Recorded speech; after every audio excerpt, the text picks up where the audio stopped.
سورة البقرہ آیت نمبر 241-242۔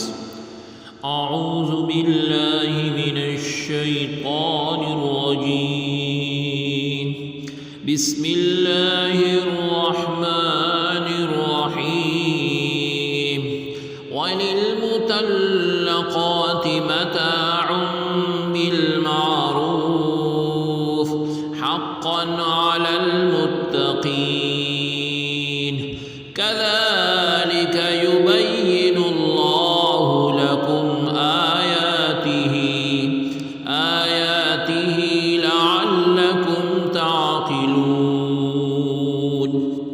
لفظ ترجمہ ہے وا اور لی کے لیے، المطلقاتی طلاق والی عورتیں، متاع نان و نفقہ بھی ساتھ، المعروفی مناسب، حقاً حق علی اوپر، المتقین پرہیزگار، کا مثل ذالکا اس کی، یبینو بیان کرتا ہے، اللہ رب العزت، لا واسطے کم تمہاری، آیات ہی اس کی، لعل تاکہ تم، تعقلون عقل والے ہو جاؤ۔ بامحاورہ ترجمہ ہے اور طلاق یافتہ عورتوں کو بھی مناسب طریقے سے خرچہ دیا جائے، یہ پرہیزگاروں پر واجب ہے۔ اس طرح اللہ رب العزت تمہارے لیے اپنے احکام واضح فرماتا ہے تاکہ تم سمجھ سکو۔ آیت کی تفسیر میں فرمایا گیا وَلِلْمُطَلَّقَاتِ مَتَاعٌ بِالْمَعْرُوف، اور طلاق والی عورتوں کے لیے خرچہ جو ہے یہ لازم ہے پرہیزگاروں پر، یعنی اس آیت میں طلاق کی عدت میں شوہر پر عورت کا نان و نفقہ دینا لازم ہے۔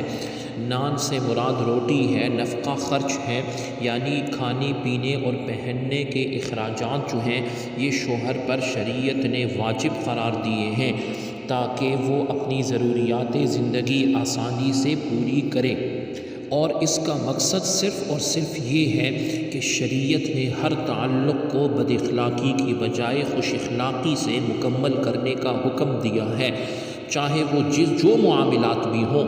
خصوصاً یہاں طلاق کے بارے میں ہے تو شریعت حکم دیتی ہے کہ اچھے اور بہترین طریقے سے اس تعلق کو ختم کیا جائے تاکہ دلوں میں نفرت کی بجائے محبت قائم رہے۔